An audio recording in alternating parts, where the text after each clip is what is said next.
Welcome to Flat Earth Debate. I'm your host, Nathan Oakley, and if you are new to this channel or you have not done so already, be sure to subscribe and hit the bell notification icon to keep up to date with the Flat Earth Debate. If you would like to support this channel, there is a super chat that runs alongside the show while it's live and a link in the info box once the video has rendered. But most importantly, if you would like to join the discussion, simply mute the page you are currently watching, then click the link in the info box to join the panel and express your views on the shape of the Earth. There are a couple of rules. Number one, please don't swear. If you do, you'll be ejected, and if you are, please don't try to rejoin the stream using sock accounts. You'll be warmly welcome back on the next stream. Please also share the show, as sharing the show obviously increases the live audience, but this in turn increases the chances of a more diverse panel, so please share the show. And one last time, if you are new to the channel or you have not done so already, be sure to subscribe and hit the bell notification icon to keep up to date with the Flat Earth Debate. Now we are joined by Sleeping Warrior and Arwin. Good to have you both here, gentlemen. How are you doing? Good morning, good morning, good morning. Good afternoon again. Good afternoon. Oh, yeah, it is. Oh, I forgot to paste the link. Talk amongst yourselves. I'll just paste the link so people can actually join. Oh, hang on a sec. Someone's at my door. Mike's all yours, Arwin. Yeah, I just almost finished watching this new video by New Earth. It's quite revealing. I posted it in the Masturbators Skype chat. It was about cryptocurrencies and something I didn't know about them. Mainly that they seem to, that it's always been very promising how they work and they're decentralized, but how they actually tend to consume a lot of energy to mine. And I never really stood still on this fact. And yeah, I just finished it, so I'm still kind of processing it. Yeah, cryptocurrency miners take a huge amount of energy. I mean, yeah, huge. That's crazy. And it's actually kind of dangerous in a way, because if a society would then transit from traditional currency or gold and silver, whether it be gold and silver or printed money, then that they would suddenly have this base energy consumption that would increase over time, and especially the exponential increase is kind of dangerous, because just to survive you will need an increasing amount of energy. And well, there is of course the free energy stuff, and there is a lot of energy and it's becoming a lot more efficient, but still the increase of energy consumption by cryptocurrency just to exist, it grows exponentially, and that is, well, exponential growth is a dangerous thing, because eventually yeah, it will become too much. And I'm figuring out in my mind, like, yeah, how could you bypass this effect? And I think there may be ways to circumvent, I mean, that concept by basically switching the cryptocurrencies, restarting them up. But yeah, that is in a sense the same thing as a monetary system default, and bankers don't like doing that. It brings in all kinds of dangerous factors, and the same thing would go for cryptocurrencies. People that would have invested in it a lot, they would then risk losing their value if they had to switch. So it's another conundrum. It's just, yeah, it really made me think what to do. It's another layer of control, isn't it? That we lose. Well, that's what New Earth is saying. It's basically raising the bar, making it even more difficult and more concealed what the dangers really are in this.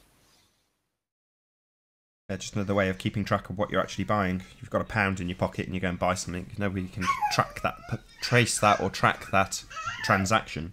Whereas if it's cryptocurrency, you can. Indeed.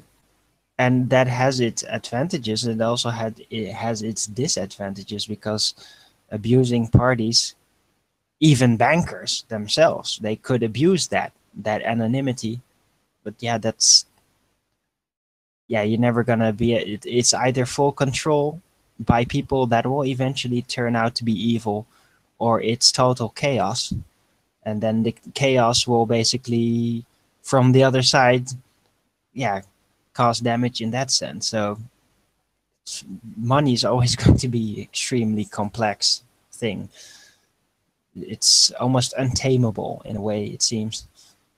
But yeah, there may be eventually ways to basically go through it. Personally, I have always envisioned, and this is not like vision related, but just a concept. I've always envisioned that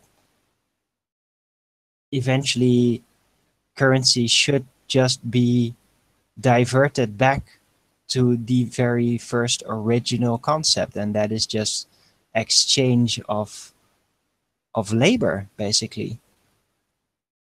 And just what brings real value, it's people doing stuff, inventing stuff, uh, like farmers making food for other people, carpenters making furniture for people to use, that kind of thing. The basics will eventually be the only thing that don't seem to grow out of control. And as long as then humanity can culturally manage to get a grip on greed and on the need of endless expansionism, then things could stabilize. If Maybe. yeah, Hey, if Ranty. the greedy ones actually allow Yeah. that to happen. How you doing, Ranty? Yeah, not bad. You? Not bad. No complaints. Good, good. Anyway, yeah, that was that. So you're all for the barter system. Well, there's a look. There's always, like, with more complex and more extensive economies, barter just won't do. It becomes too complex, becomes too inefficient. But it should always be recognized that that is what the actual value is, and that the rest are just substitutes. That is what gold originally was, before it turned into paper money, and then the paper money replaced it, and it became debt. But it is always basically people Hey, doing Fireball, stuff. can you hear us? Hello, Fireball.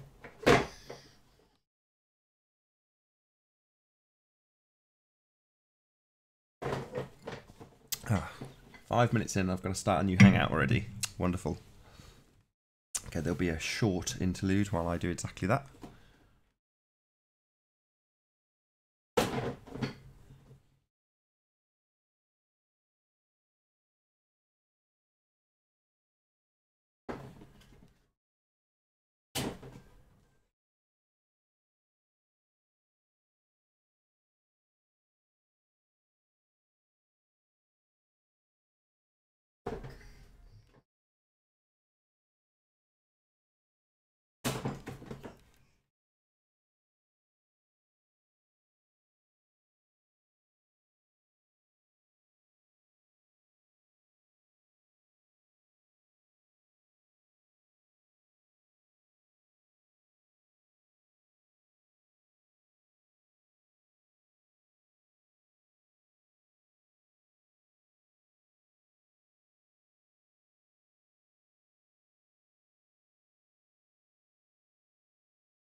Welcome back, Ranty. I am. Excellent That stuff. didn't take long, did it? Yeah, Must be a well. record. no hassle. I'll just put a new link out. Hello, Sleeping Warrior. Be a record. You know what? I didn't even have the window open. Yeah, I'm on it now. I've got the Don't worry window about open it. now. It's So one of we're those all things. sorted. I'll give it 5 minutes before I put the link out again. You're listening, Right, Arwin. I've sent you the link. I'll eject him as soon as he comes in.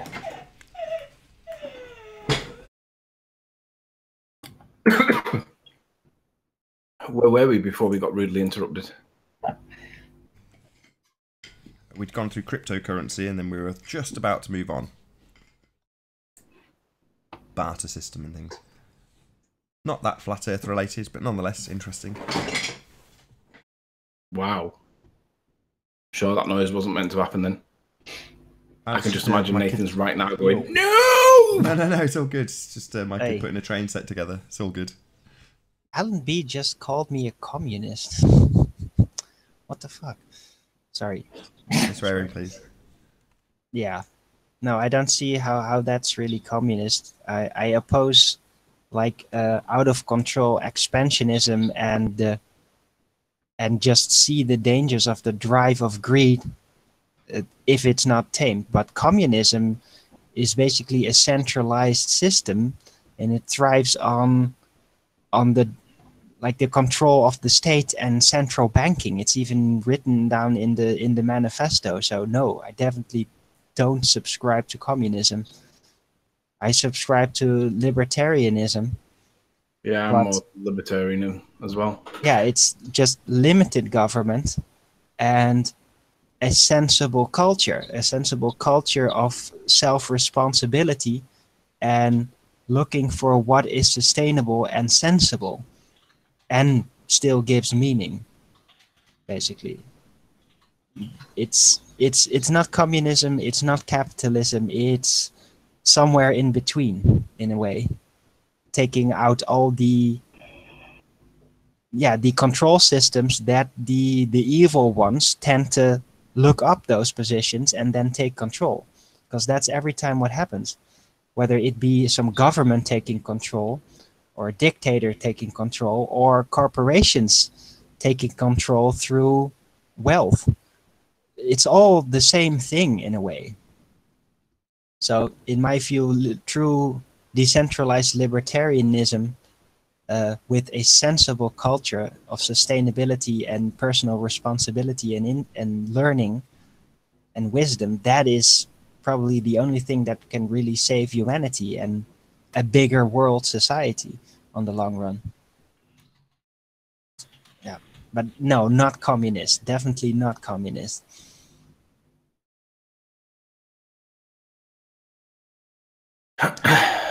Let's talk about the up and coming QED episode, Nath.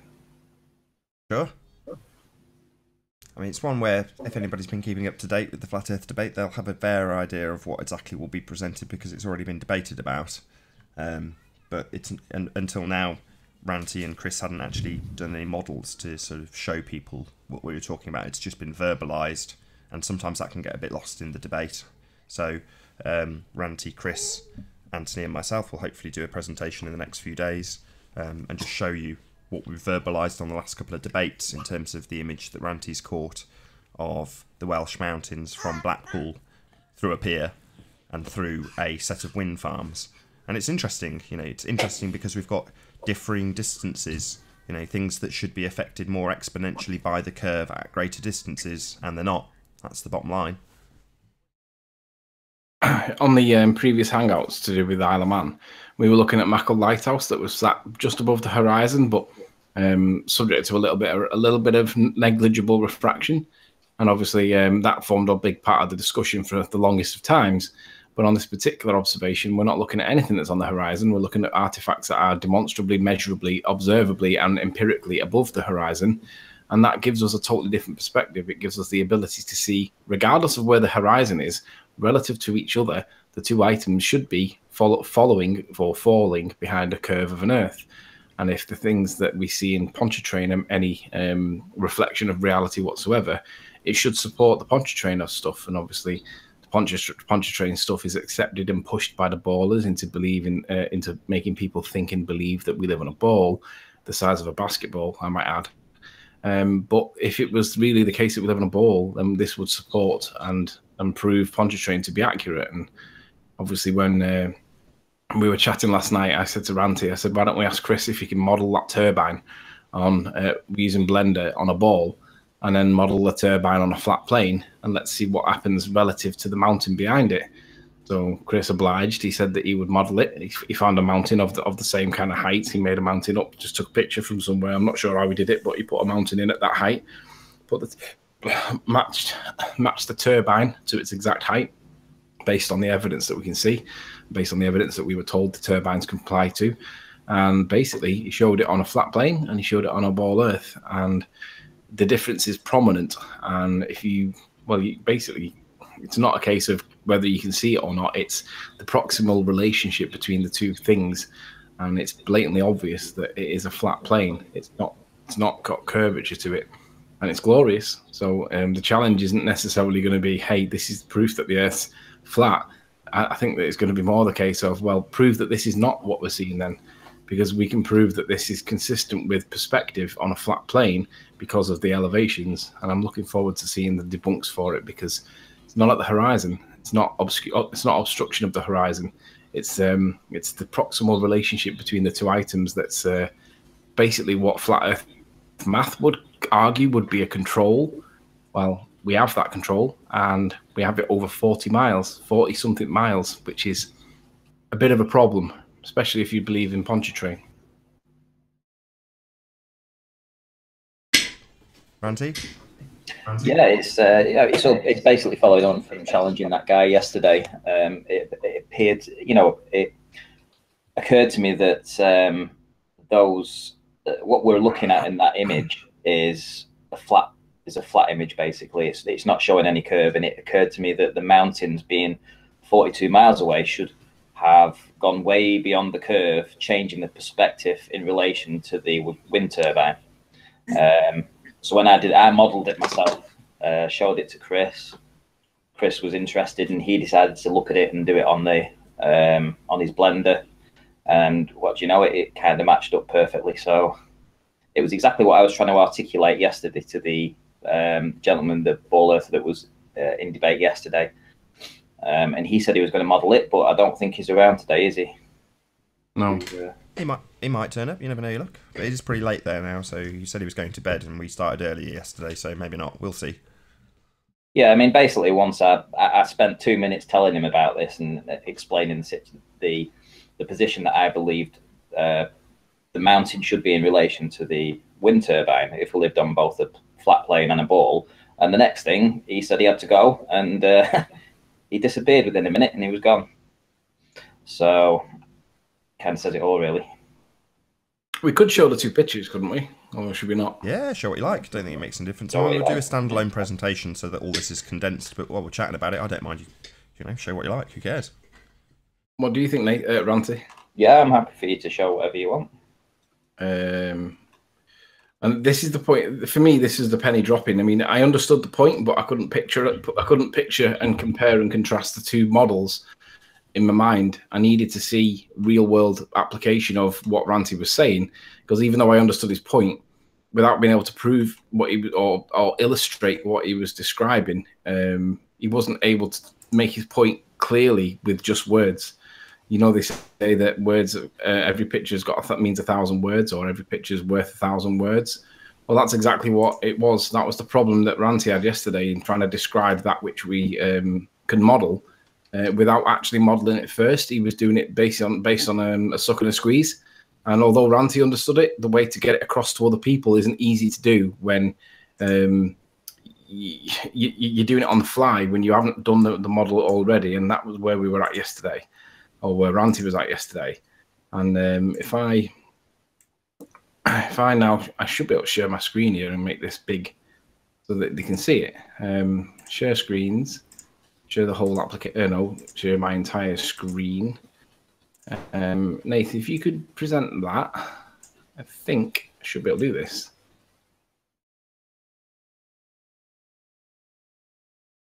I will. I've just got a very slow hangout. No, I've just got your swinging warrior. Nothing to present.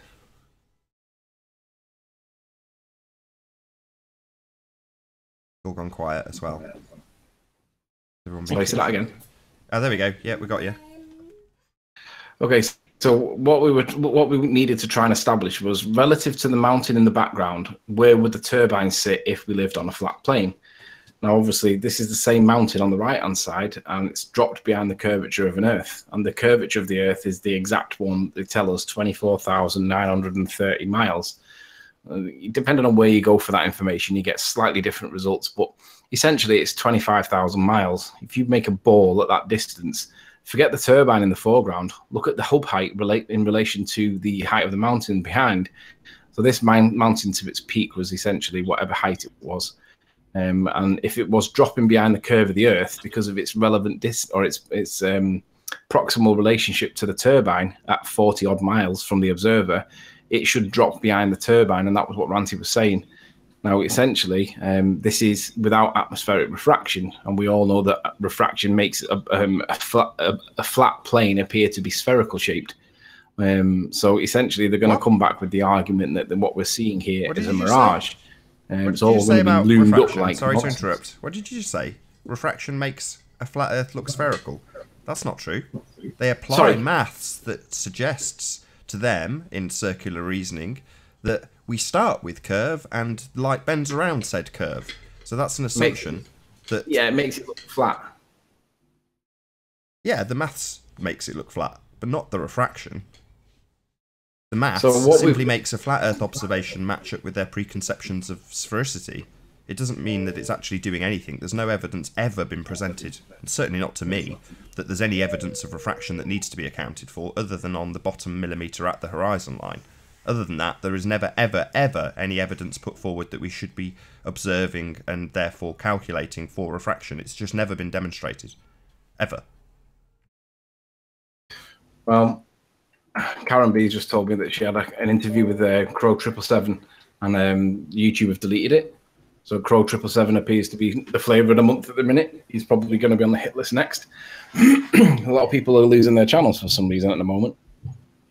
Yeah, go into these images. Essentially what it was the mountain, the image to the left is what we actually saw in both the video and the still pictures that I took.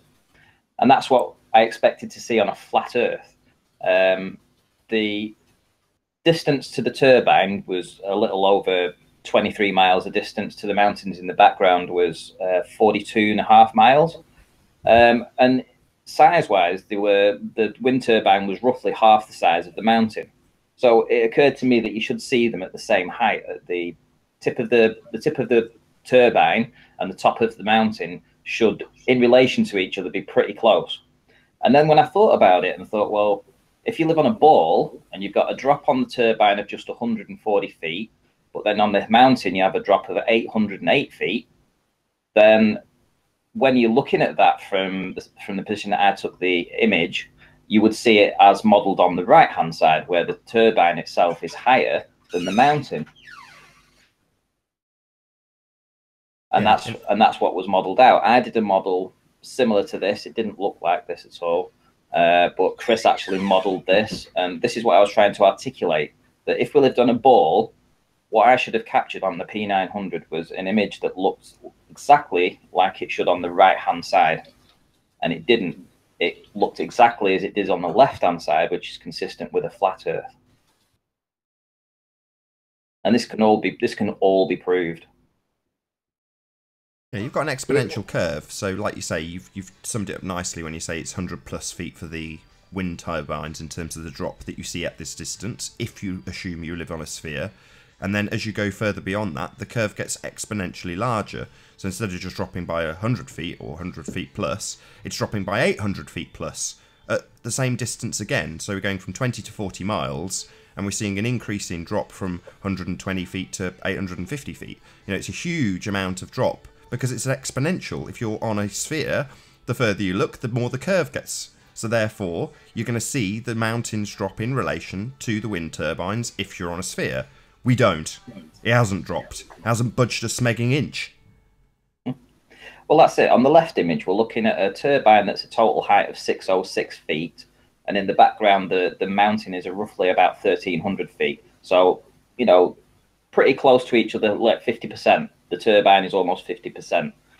If you look on the right-hand side, what we have is the turbine had dropped 140 feet, which means that it is now sitting at around about 460 feet high in your perspective. And the mountain in the background, you're only seeing the top 600 feet of that, or no, the top 500 feet of that, but it's twice as far away. So it should appear lower than the turbine due to perspective. And this is how I thought it in my head. We've modelled it. It's absolutely 100%. This is what we should see, and we didn't see it like this. The evidence shows that it's flat. Can you show us your side elevations? I know they're not done in Blender and so on, but it's not really relevant. It's just simpler. Sure, yeah. Depiction. So I'd like to see that if you can bring that up, or if you can show the audience. I should say I've seen it already, obviously. That's one. Hang on. Get rid of this. Get rid of that. Just need to get rid of some of these ones that I'm not going to need. So, I have got it on screen if you want it, Ranty. Oh, have you? Right, perfect. That's great. Yeah, if you've got both, yeah, I'll talk you through. This is what I showed to Chris, obviously. And I think I showed it to you first, didn't I? And then I showed it to Chris. I tried to get hold of Nathan, but he was busy. All right, so yeah, I think he was having dinner. How dare he? I'm just making it bigger so that it looks big enough for everybody to see. Right, so if I bring up this, share my screen again. Oops. Come on. Share screen. And minimize that. Ranty. Yep. Can you see that? Just waiting for it to... You have to click on him locally, Ranty. All right, okay. So are you displaying this now? Yeah, it's out to the audience. Yeah, right, perfect. Yeah, so the image on the left was how I envisaged it on the ball. So what you have is the turbine in your perspective. Basically, the turbine itself has just dropped probably just under a quarter of its total height, whereas the mountain in the background has dropped over half its height. So when you lower them to those, what you would have to look through is the turbine to see the top of the hill. Whereas on a flat plane, on the right-hand side image, because it's relative in distance, which is half the distance to the turbine distance to the mountain, but it's also half the size, right? It should look very, when you look at the tip of the turbine, you should see the top of the hill. And that's what we see in the image. What you're saying basically is the tip of the turbine should match, the tip of the turbine on a flat plane should match the tip of the mountain. Yes. But if it's a ball, it should be about the hub that matches the tip of the mountain. Yes. And that's demonstrating the proximal relationship between the two items over a great distance of 40 plus miles. Yep.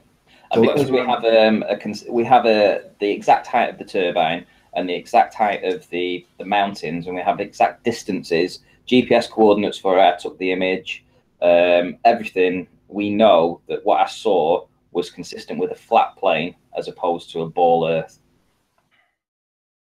You've taken it in multiple conditions as well. You've taken it early morning, mid-afternoon, just as it's getting dark, and you're getting the same images every time. The conditions don't seem to make any difference to these mountains on account of the fact that they're so big and you're looking up to them. So where you'd have this tiny band of atmospheric refraction / the circle of confusion right at the horizon line, we're not looking at any of that. Don't need any of that. So useful because you've obviously caught some banana cam action, some soundly action in terms of these wind turbines. But if you're going to assume that they are sat dropping away on a curve in that refraction band, then you have to expect that that curve will continue, that atmospheric conditions permit us to see the curve today. Therefore, we're going to see it in the mountains far, far more severely because the curve is exponential. It gets worse the further you go. And we don't see that. It just isn't there. It's not in the images, and it doesn't matter what conditions they're being taken in. You're getting the same results. What does vary is at the horizon, where these globers claim we see curvature. Well, we've got that demonstrated too in these images. So if you're going to claim we're seeing curvature at 20 miles, you've got a lot of explaining to do why we don't see it at 40 plus. Yeah, exactly. The mountains can't be standing up straight whilst the turbines are dropping. And obviously, the counter is going to be along the lines of, well, atmospheric refraction can account for this. Well, we know that atmospheric refraction on standard conditions is negligible. And unless there's any evidence to indicate that this is non-standard refraction, which of course there is none, then even if it was non-standard refraction, you're going to, basically we're looking at an illusion again. No. You can't have that. They can't have non-standard refraction for a couple of different reasons. In this instance, if they're going to say that we are seeing the drop, then obviously conditions are not conducive to mask that drop with non-standard refraction, i.e. light bending around the curve that we don't see in perfect uniform. That is negated if apparently we see curvature, and we are told very distinctly by someone like Soundly and Ruhif yesterday, what about the curve that we see in the turbines? It's like, fine, you can more than happily claim that that is curvature. However, you still have to account for that curvature continuing. We're not seeing conditions conducive of non-standard refraction if we actually see things curving around the Earth. You can't have it both ways. You can't be perfectly bending it uniformly around a curve and demonstrating drop halfway along the way. That's not possible. Ranty, do you want to pull up the actual picture of what the actual evidence and show the evidence? Because if people can see where the turbine and the mountain line up, it should be obvious then to people what we're looking at. You've got the contrasted one without the ruler, maybe. That's probably the best one. Yeah, I'm just looking for it now. So the key point is if the tip of the turbine lines up with the tip of the mountain, then it's a ball. Is that right, Ranty? Is that the right way around? No, if it lines up with the top of the mountain, it's flat. If the tip of the blade, yes, matches up with the top of the mountain or just beneath, then it's a flat image. If the hub is the height of the top of the mountain, then it's a ball. So basically, it's to do with what lines up on the turbine. Is it the tip of the blade, or is it the actual hub itself? And it's literally black and white. You have to pick. And if you want to defy what your eyes show you in the evidence, then you're a moron. The evidence is the evidence. Can't be manipulated. There can't be any deduced horizons here. It is what it is. Right, can you zoom in a bit so we can see these wind turbines? Of course, can you? You've got the smaller wind turbines to the left, which are part of the Burbo Bank wind farm. You have 3 other wind turbines here that are part of the Burbo Bank wind farm. But smack bang in the middle, you have one turbine that's much larger than the others, along with another one here, which is part of the Burbo Bank extension, which this particular turbine sits behind these turbines that are in the foreground. So this turbine is sat at 23 miles away. These turbines are at 20 miles away. This one in the background is a different type of turbine, and to the top of the blade, which is where my cursor is now, is 606 feet, which is just beneath the hub height. The hub height is where my cursor is now. Basically, the easy way to describe it, Ranty, is if the mountain in the background lines up with the tip of the turbine, then it means that the Earth is flat. What? And if the mountain in the background lines up with the hub of the turbine, the Earth is what? A ball. And basically, where does the tip of the mountain line up with? Is it the tip or is it the hub? The tip. Correct. Therefore, the Earth must be a flat plane. Here we have another big one, which obviously, if when it was the turbine goes around, would be here. The hub is here, way below the mountain. These are 606 feet. Now, they are half the height of the mountains in the background, roughly, and they are half the distance. So they should, to the tip of the tip, should match up with the top of the mountain due to perspective. If we live on a flat Earth, if we live on a ball, then that mountain, the top of that mountain is we're only seeing the top 500 feet of that. But this turbine, we're seeing over 500 feet, well, 460 feet, but it's half as near as the mountain in the background. So the mountain would have appeared much lower on the horizon and the turbine much taller, because the mountain would have dropped. And this isn't what we're seeing. What we're actually seeing is it looking just like you would expect on a flat Earth. Can you bring up Chris's model pictures again just one last time, Anthony, please? I think I've got it here. So this is what you'd expect to see on a flat Earth. where the hub is in relation here, and the top of the turbine would just be below the top of the mountain. If we lived on a ball, this is what you would see. The turbine has only dropped to 460 feet in height. Hellboy? The mountain has dropped to Hey, what's up? The mountain has dropped to 500 feet in height, but it's twice as far away. So perspective-wise, this turbine would look larger than the mountains in the background. Very good. That's it. Yeah, dead easy. I mean, we can't wait to present this properly, but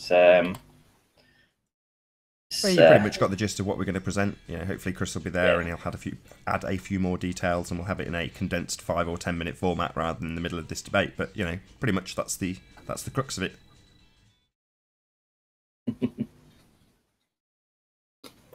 So guys, you guys think just question here, right? Hey, by the way, long time no talk, but do you guys think this, I guess, is gonna get the same amount of attention that the SMB's vision did? Yeah, it already has. So people have already come on, tried to debunk it. You know, didn't know yesterday if we were talking to the monkey or the organ grinder. Can you stop screaming, please? So yeah, it's already garnered some attention. Is that part of the? I hate, but I mean, it's like, you know, how many of these type of visions can we keep going through? Millions. Every image in history is a flat Earth image. Well, looks. Okay. Mercury Messenger says there's video footage of the spherical Earth from the 40s. First time I've heard of that. Really? That's awesome. But like, is there gonna be a point where is it then? I'm asking you guys, like, is this supposed to be the next one? Like, is this supposed to be the next SMBs? Because, you know, SMBs had a lot of, I guess, attention, right? It went on for what? About 3-4 months. How long do you think this one will go? Well, on as long as the weather conditions are favourable and it says that the conditions are good visibility-wise, I should be able to go along every single day and capture this same type of image. So as long as I can go out and keep filming these mountains in relation to the turbines, I can prove every single time I go that the Earth is flat and not going around. It's definitely not a ball. So you tell me. Well, I can look from Blackpool to Wales and see that it's flat. Ranty, you bring up a good point, because now this is your vision, your calculations. Yep. You're the one in charge. Yep. How long would you let this go on? I'm happy to. Hey, Aaron, how you doing? Yeah. Can you hear us? Hello. Hello. Yeah, hello. I'm happy to present this for, I don't know, maybe a couple of weeks, and then that's it. Move on to something different. Just get this out there. Let's just get it talking about. And I can just keep adding new videos privately on my channel, probably every month. But the thing is, though, in the context of the greater picture, we now have observations from Hoy Lake of Blackpool Tower at 30 miles. We have observations from Blackpool looking out into Welsh Mountains at 40 miles. We have St. Bees over to Isle of Man at around 30-something miles. It's flat as a pancake from multiple places around the coast. That the more we collect this evidence, the more unlikely it is to be that it's living on a ball if we're getting this evidence repeatedly from multiple locations, right? This isn't a one-off. I'd agree with that, and that's why, I mean, I would hope that, like, you know, within 2 weeks, Randy's got it right. Like, we don't get this figured out in 2 weeks, let's move on and get another one. But it shouldn't really be up for debate, really. I mean, it's what we're looking at. Well, we should be looking at on a ball Earth is a mountain in the background that we're only seeing 500 feet of it, and we're looking at a turbine that's half the distance away, and we're seeing 460 feet of that.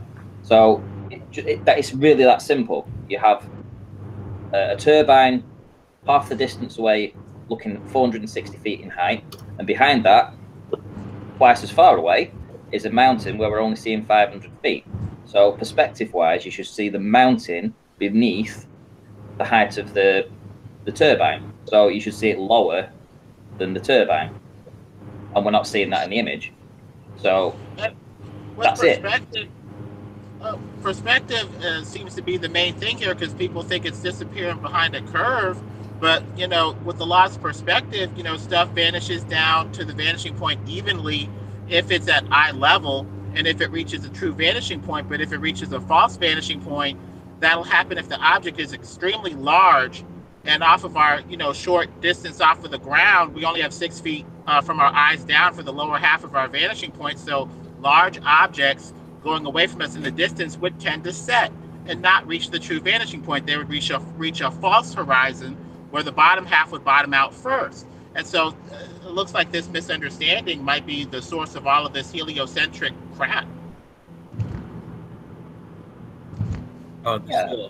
Yeah. I mean, we've always said that when you're looking at stuff low down and you're trying to look at things in the distance that are low down too, which is why they always try to pull you back to what's on the beach.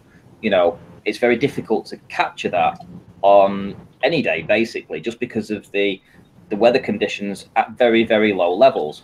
But with these new observations, we're finding that you can still model the flat versus the ball when you're looking up to things. If you've got a set height and set distances between stuff with things that you can physically measure, and you know what those heights are and the distances and stuff like this. So I think these are better observations, really. And I think it should be more, this sort of observation should happen more and more. Don't you think there's a little bit of circularity involved in some... Oh, I'm sorry. No, I do agree. I mean, like you're the only one who seems to be like not only observing these things but pointing them out, because you was the one who also figured out the Sandbees thing, right? I mean, like, Friday he took some pictures, and he was probably viewing through his pictures like old good friends do, and you found that there was some oddness going on in the same way like you found this or yesterday or a couple of days ago. So you must be one of the only flat earthers that are really starting to point this stuff out.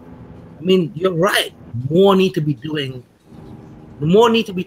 your perspective of life and really going out there and taking pictures like this or observing pictures. What's your thought on that? Yeah, I agree, Hellboy. Why are you the only one? Why am I the only one? Well, let's hope that I'm not the only one. If you think I'm the only one, then so be it. But let's hope in 6 months' time there's going to be another 100. He's not the only one, is he? Because there's a guy in somewhere in Ireland that saw the backside of the Isle of Man with stuff that should that should be behind the curvature of the Earth. So it's not only ranting. Apart from some guy in Ireland, who else is there doing it? There are thousands of people observing flatness all over the Earth. Flat Max UK. Yeah, Flat Max UK. He's seen like France, and he's seen the boat pulling into the port in Calais. Shouldn't see that. The boat should be gone. Got 20 miles away. Shed Rage up in Scotland. EC stuff. Shed Rage. Yeah. Shout out to Del. Yeah, he goes out and he does actual filming too, over big, large bodies of water, and sees things that he shouldn't.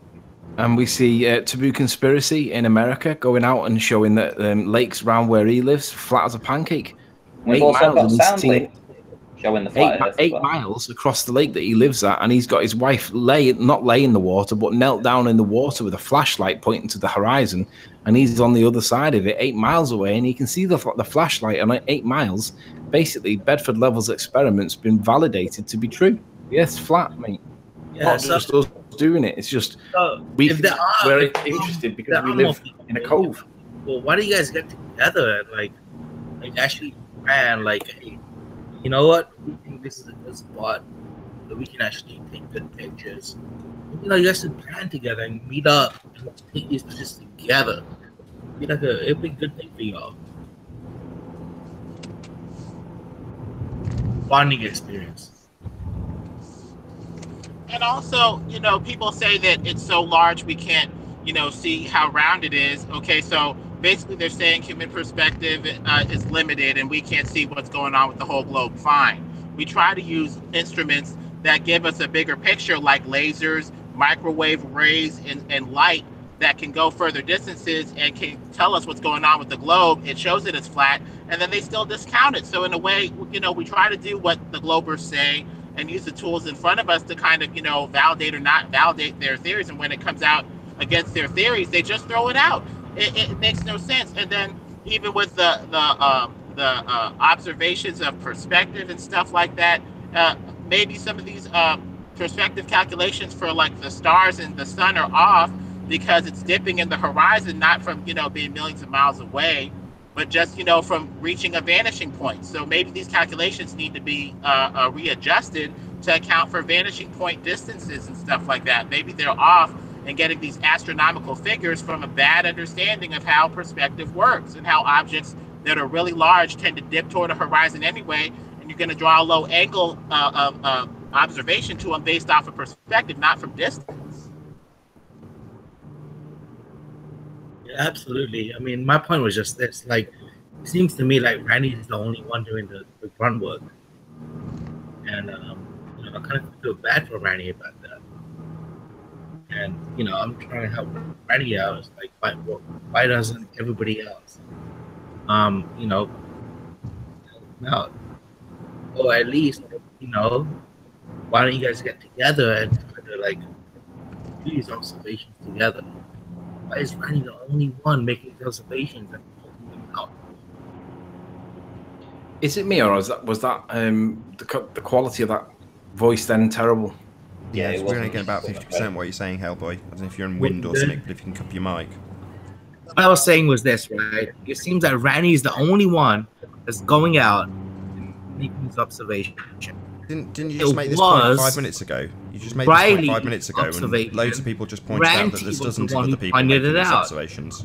Literally, you just made this exact point, and it's been countered by people pointing out there's dozens of people making these observations. It's not just Ranty. Right, somebody's mic's open while Nathan's speaking, and we can't hear Nathan. I think it's a rave. Yes, it was. Say that again, Nathan. So there's not just one person, Ranty, going out making these observations.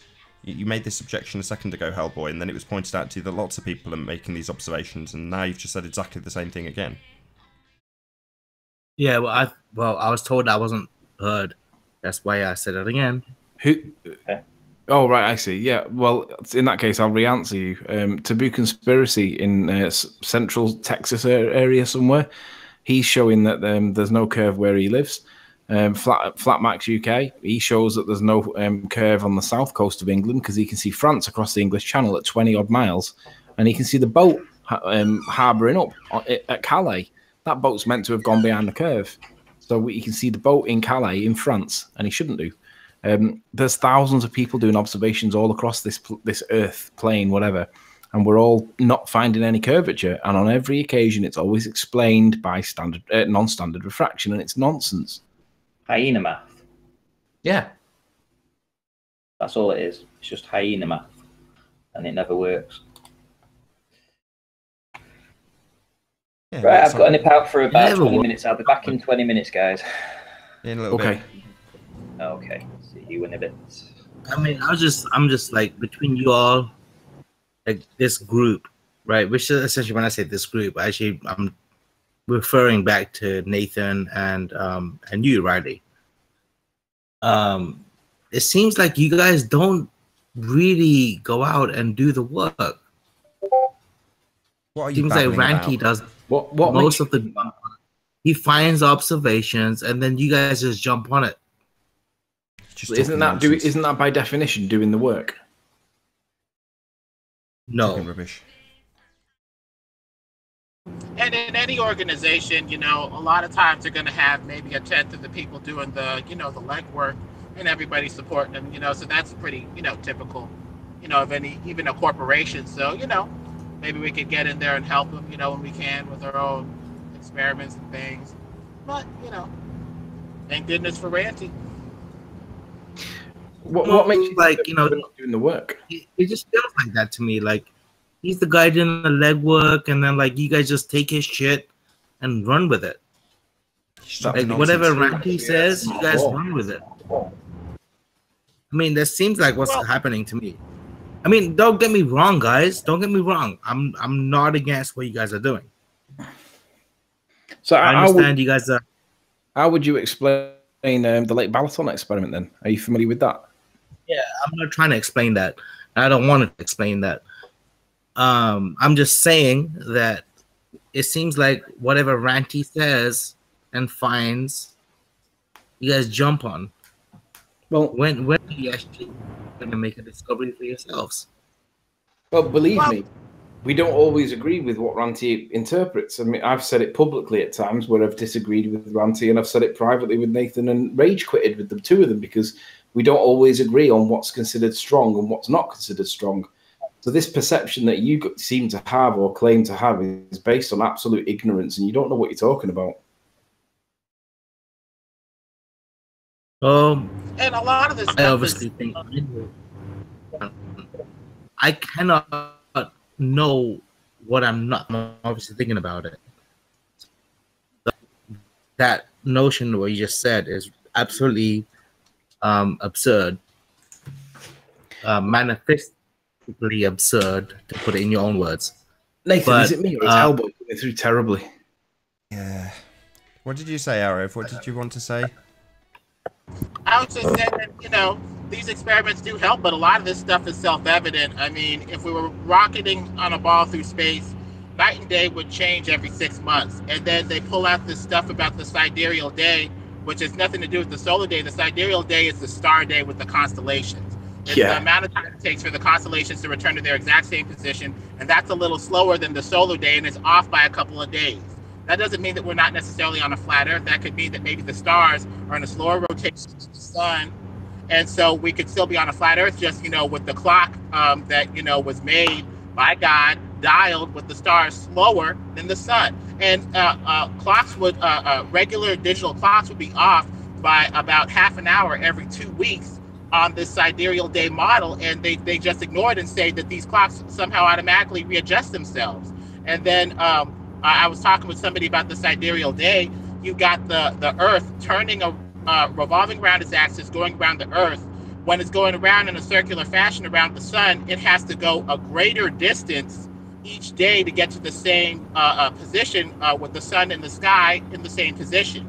For it to go a greater distance in the same amount of time, that means that the day has lengthened. The clocks would reflect this based off of whatever day you base your day on when you set that digital clock. So clocks are not alive. They do not readjust themselves as far as I know. So once you set that clock to whatever day you set it to, it would be off from that point on, half an hour, about once every week, really, or every 2 weeks. And digital clocks do not reflect this. We do not see day turning into night, turning back into day every 6 months. So this is not observed. This is absurd. We shouldn't even have to go to disprove anything beyond that point because the bomb model is absurd.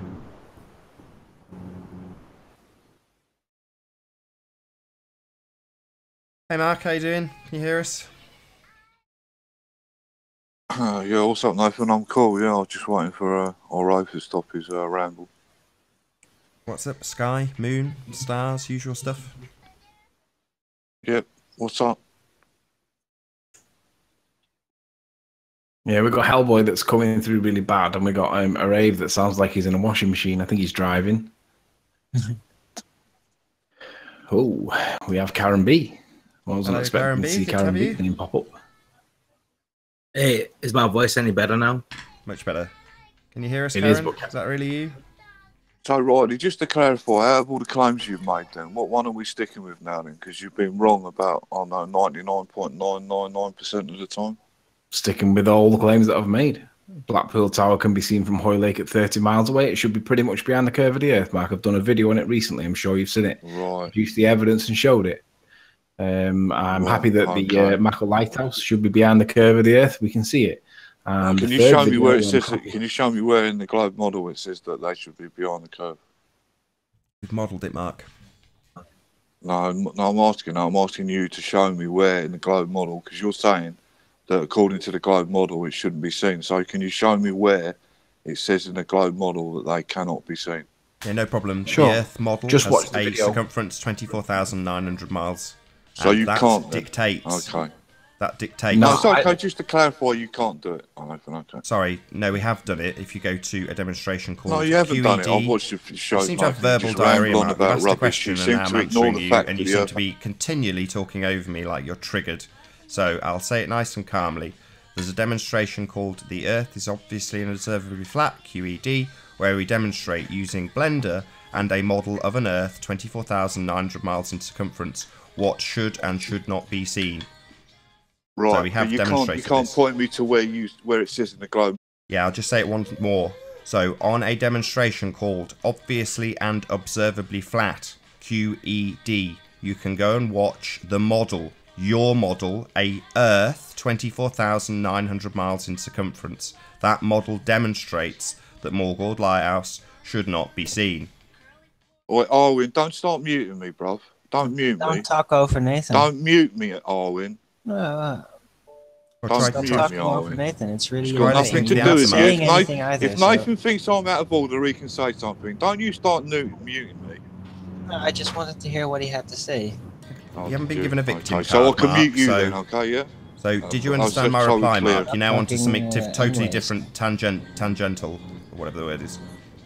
So, Yeah, Nathan, I don't know whether it's you or whether it's me, but I can hardly hear you. right, try not talking when I talk. So did you understand what I just said to you about it being modelled based on the Well, I'll say it again for a third time. There is a model of Earth 24,900 miles in circumference.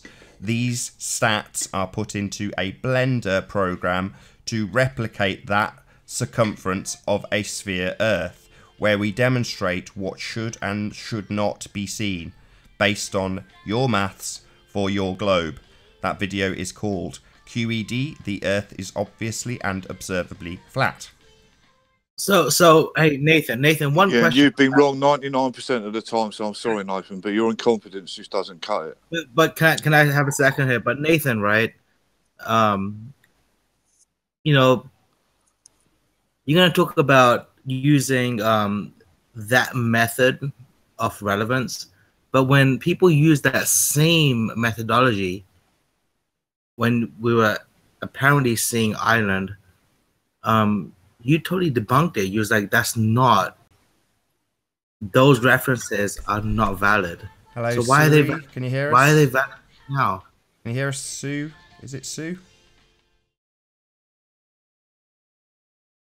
No, but hey, Nathan, you didn't answer my question, right?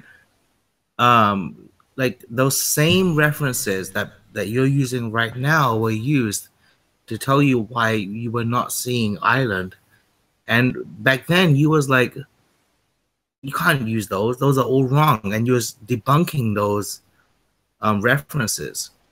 And now you're trying to use them yourself. Of course they are. Sorry, it's Hypocrite City here. This is Hypocrite Town Centre. Sorry, Mark. Did you not understand the word Nathan, Mark? Did you think that was your name for a moment there? Yeah, I did. Yeah, that's my name. I tried to everyone else understand the words being said, Mark. Nathan as well. Yeah, you'll understand when someone talks to you, Mark, because they'll use your name like I am now.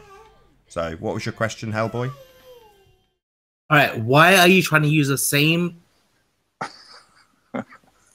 references that you once debunked that were used to tell you why you were not seeing Ireland? Right.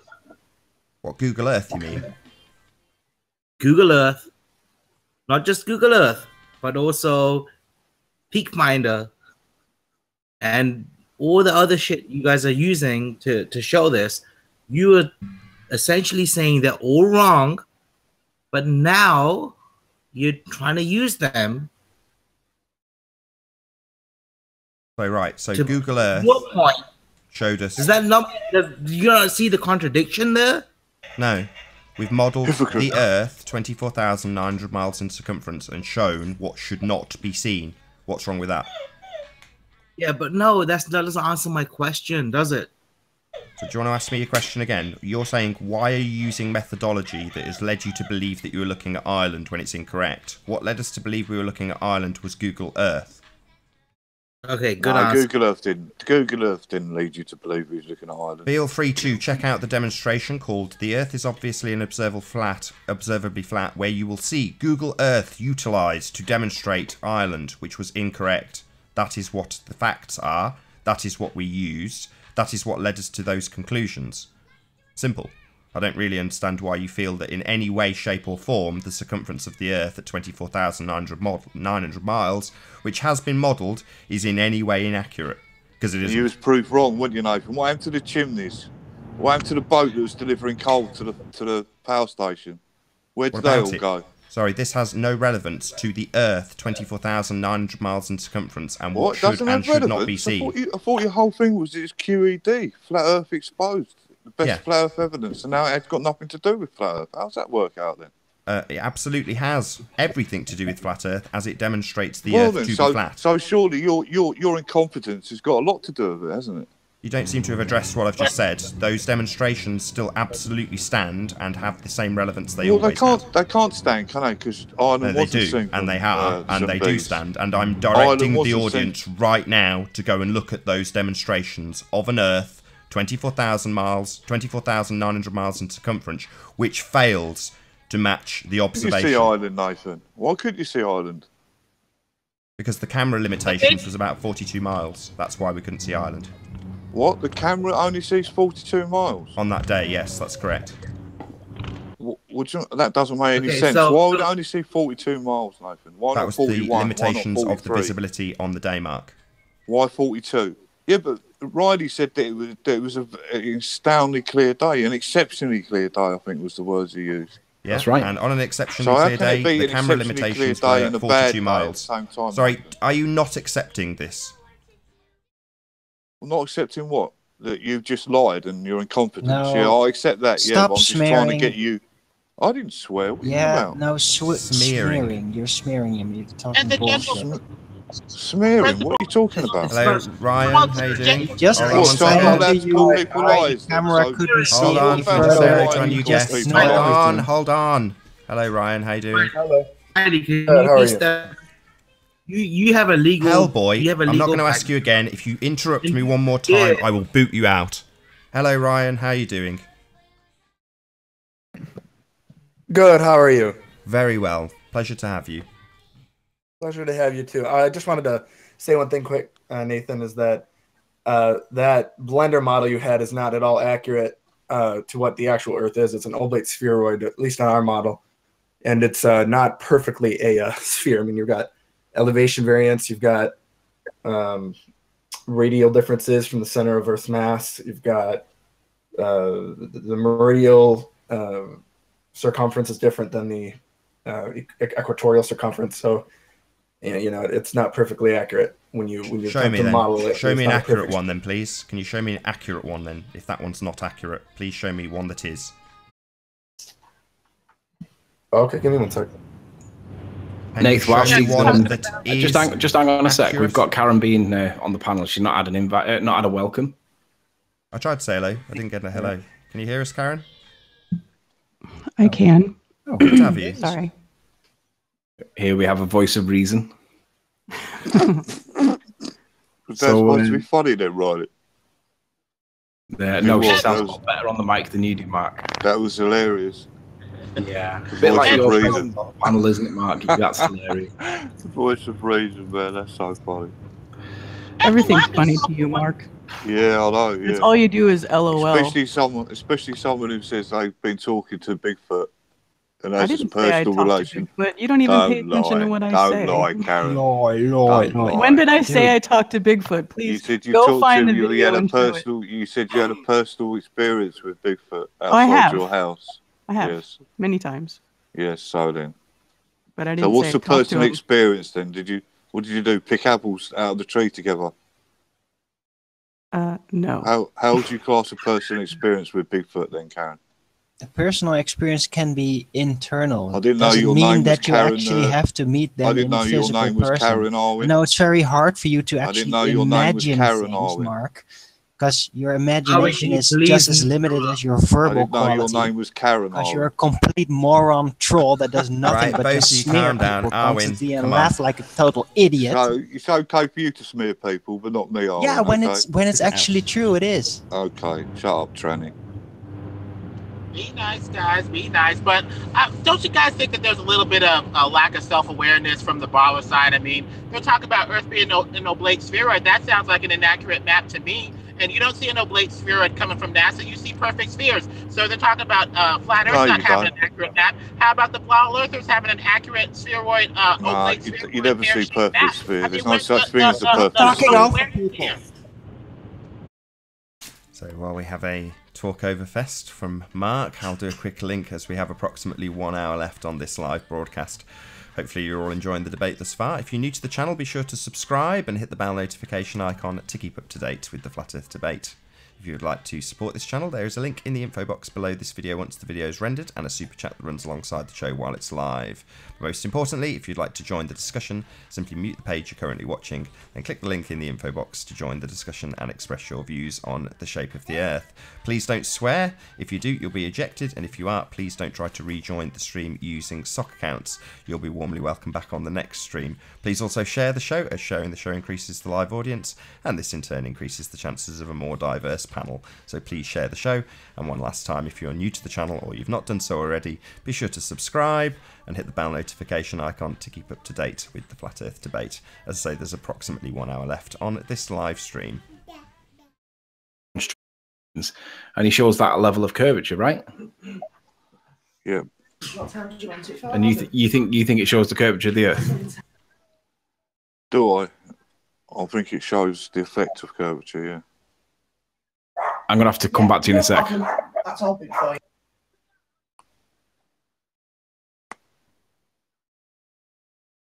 Well, Karen, where was we? Your personal experience with Bigfoot. What would you class as a personal experience with Bigfoot, Karen?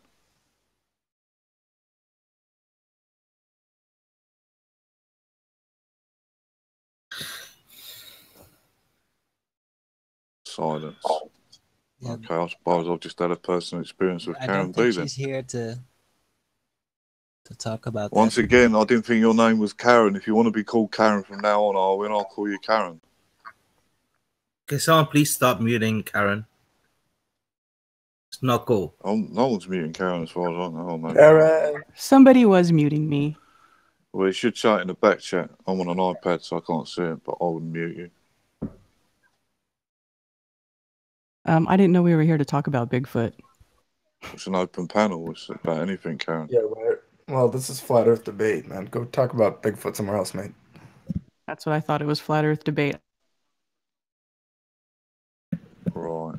Nathan, I've got a picture of the model. I didn't have. So what's the speed of light got to do with Flat Earth then? So did you say you got a picture of this sphere model, Ryan? Oh, everyone's been kicked, I see.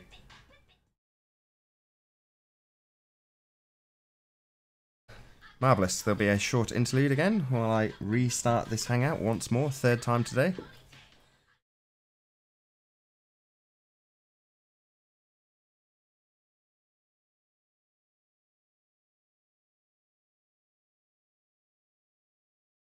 That's not very nice and open, is it?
Yo. Hello again. I don't know. Who did that? I think a fake Ranty. So Ranty said he was nipping off for 5 minutes and then a Ranty joined. So I thought he'd just got a computer issue, but it wasn't. I think it was a Ranty sock to boot everyone. Yep.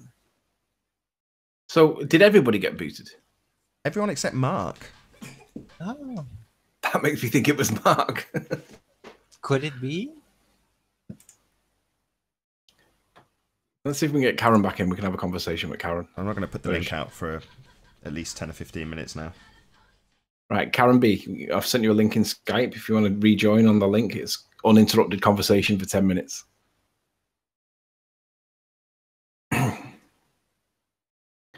So they use sleight of hand to get in on a Ranty Sock account. Slick. Clever.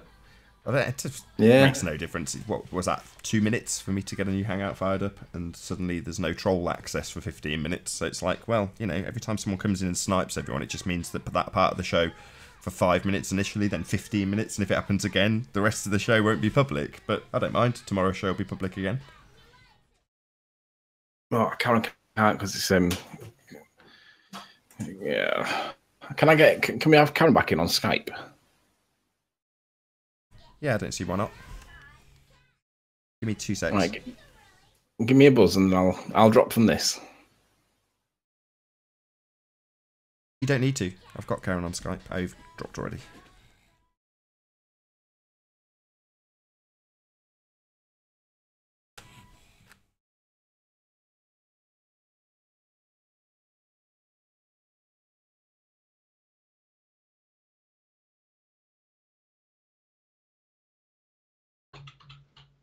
If you had Karen. Let me add her. Bear with me. Karen B. Create group. Right, she should be able to join straight in now. Hey, can I join in on Skype as well? No, just stay there. It's too much to manage, Arwin. If you can just stay in the Hangout, that'd be really handy. Hello. Hello again. Hello. Hi. We somebody came back through the back door on a Ranty Sock account, and obviously because he said he was nipping out for a minute, and we were expecting him back. Hello. We managed to sneak in unannounced. Real Ranty. Hello, Real Ranty. I'm not going to share the link for about 10 or 15 minutes, Ranty, so... Right, okay. Right, so obviously with Karen here, I know that you can't tell us too much about Balaton, but is there anything that you can tell us about the Balaton experiment with regards to stuff? Well, I can tell you that what we found does not go along with the Ball Earth model. And it also completely debunks Mick West bullshit. BS Metabunk calculator. His standard refraction model completely gone.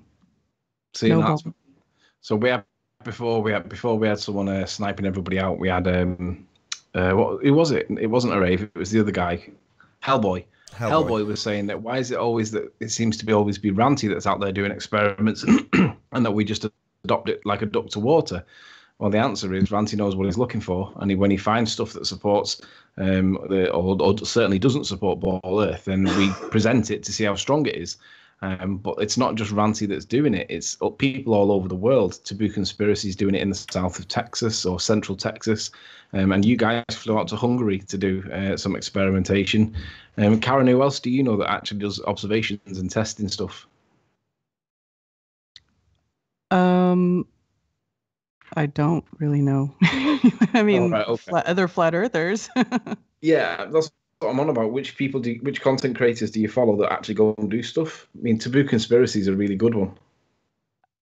Yeah, Taboo Conspiracy is a good one. Jaren does stuff. Flat Max UK, he can see Calais, the port of Calais, from which is on the north coast of France. You can see Calais from Dover, or very close to Dover. And it's supposed to be behind the curve of the Earth. You're not meant to see the boat harbouring at France, and you can see it with the P900. And that's not meant to happen. Yet Ballers just claim that for some reason Hellboy thought that Ranty's the only one that seems to be doing these observations, and he's not. No, absolutely not. It's just that because I live on a place that is easier, I can go to different places quite easily. So I can look across bodies of water and look at a 20-mile, 30-mile distance quite easily. I mean, I can go. It can take me half an hour to get to certain places, and that's it. So that's why I've got plenty of proofs in this location, at least. Yeah, we live basically in what you could probably describe as a coastal cove, but there's like islands near us, and we can see these things. And just because you guys tell us that we live on a ball doesn't mean that we actually physically do, because when we go out and do observations and test that ball theory, it doesn't seem to work. Now, you can only really argue non-standard refraction once or twice in the extreme case, but it's being argued all the time.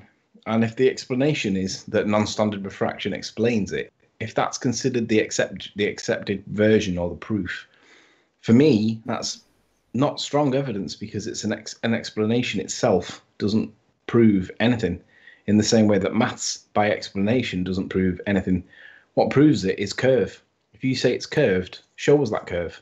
Show us the effective curve at least. Don't be showing us that atmospheric effect and then claiming that's curvature. I mean, Pontchartrain's only taken over 16 miles.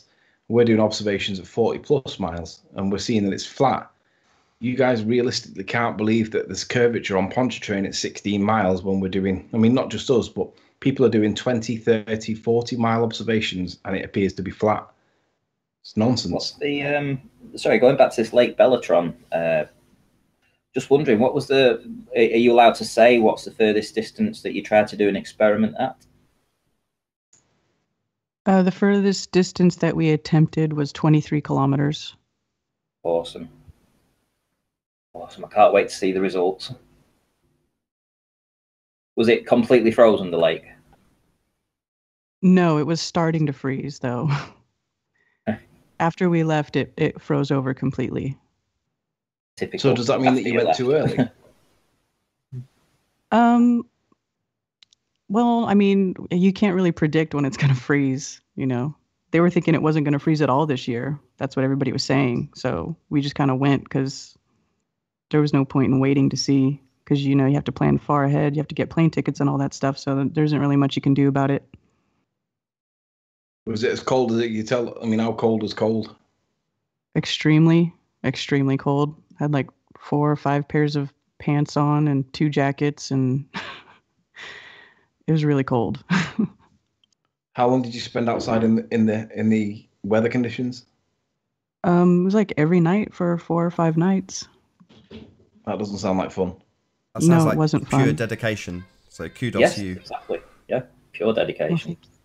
And to be fair, it's I mean, if you look at Ali B, not Ali B, what's he called? That's that guy that we met at St. B's. Anthony knows. Alk. Okay, that's the one. Yeah. So Alk, at least when he goes and he sits out all day doing his experiments. So there are people that are willing to do that on both sides. To be fair, and the more evidence that we gather, the better, as far as I'm concerned. Karen, what kind of temperatures were you operating in? Was it like close to zero? It was, yeah. It was about, well, it was in the negative Celsius, though, which is not 0 Fahrenheit, but it was like -11, -12, -13 Celsius there. And then it was windy, and we're right on the lake. So it was wind chill. Yeah. And then it would snow, and like the wind would blow right in your face. So it was like burning, felt like burning on your face. Did you get chapped lips? I mean, lips in the face. No, because I used chapstick. I was going to say, did you have a precaution there? Because I'd have got chapped lips within a couple of minutes being out in that cold. Yeah. So on the way back then, how long did it take you to travel then from leaving your home? I'm guessing it was 2 days. Well, from Charlotte to Hungary, it was about, 14, 15 hours of traveling. All right. So even with your transfer, you transferred at Heathrow, right? Uh-huh. Even with the transfer, it was still only 15 hours of flight travel. Yeah. Well, that's better. Because it was like an 8-hour flight from here to London, and then from London to Hungary, it was like 2.5 hours. Are there any layover plans to go back? To Hungary, not right away. No, I think the next laser test is going to be in the Netherlands, over the sea. Oh, heading towards England. Mm-hmm. Well, I don't know if it's going to be going towards England, but yeah. Cool. So when can we expect these results being released? That was my next question. Well, it's been released to the advanced members and some of the other members already. Right now, we're still going through all the footage that we took there, and we're going to be making a video about it. So there's not been any official.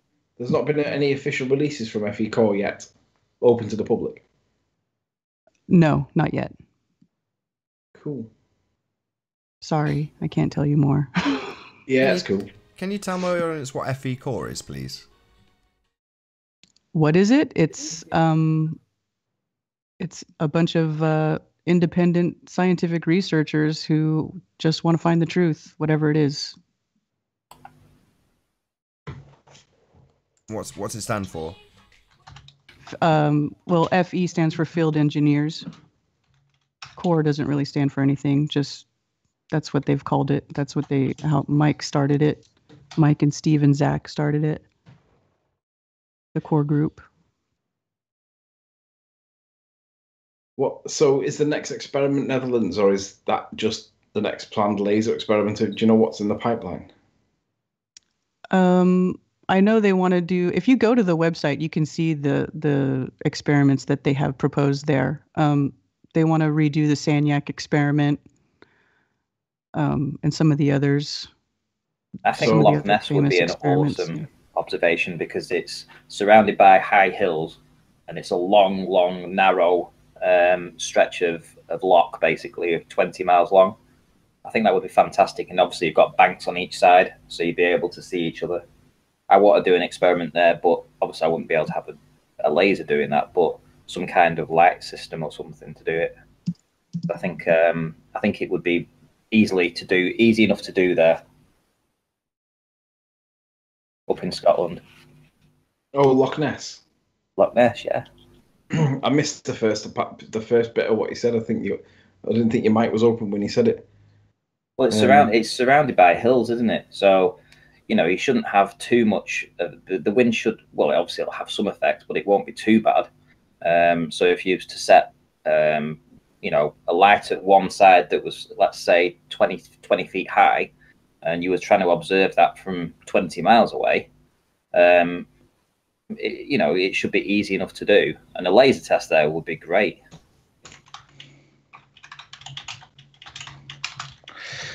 What about, do you remember maybe 12 months ago, do you remember when Globebusters they did the high altitude balloon footage and the balloon got kidnapped by another drone or whatever it was that happened? It looked like there was another drone in the close vicinity and it went missing. The objective at the time was to try and see whether the stars are visible at a certain altitude. Do you know if there's any plans to repeat that? Because I'm sure that's something that Bob I know he was interested in doing personally, but has that been proposed as something that they might be planning on doing? Yeah, I think they do want to do more experiments with high altitude balloons. That part hasn't actually been the main discussion in the group, though, quite yet. Cool. I hope they do that because I want to know whether the stars can be seen from high altitude or not. It appears that they can't, but there's not a lot of evidence out there to make that assertion true, factual. Right, the dogs are gone now. So Karen, do you normally watch the show? Do you normally keep up to date with what's happening in here? Sometimes I watch it. I don't watch every one of them though because it's on quite early for me. Oh, yeah. I think he's going to go back to the late evening one when he gets his channel strike removed. When's that due off, Nath? End of this month. Yay! So we can have 2 a day again then. Maybe. You have to do them for an hour this time. Because the reason I ask is because we've had 3 experiments done that are in the northwest of England, all around the coast. I mean, we live in a cove. If you look at it from a national size, if you, like zoom out so that you see like pretty much the whole country, where we live is like a cove, but the cove that we're in has got like a 40-mile diameter, and you can kind of see like places that you would expect to be behind the curve of the Earth. We've seen them since growing up as being kids, and it never even crossed my mind that even when I came into flat Earth, it never crossed my mind that these stuff are supposed to be behind the curve of the Earth.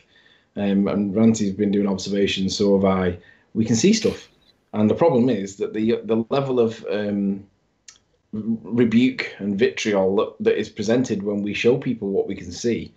I mean, they literally try and paint us in the worst possible light to try and discredit us in any way possible whatsoever, because we can see stuff that shows that the Earth's not a ball, and they hate it. They absolutely hate it. And the guy that was on before, Hellboy, saying, well, why is it always ranty?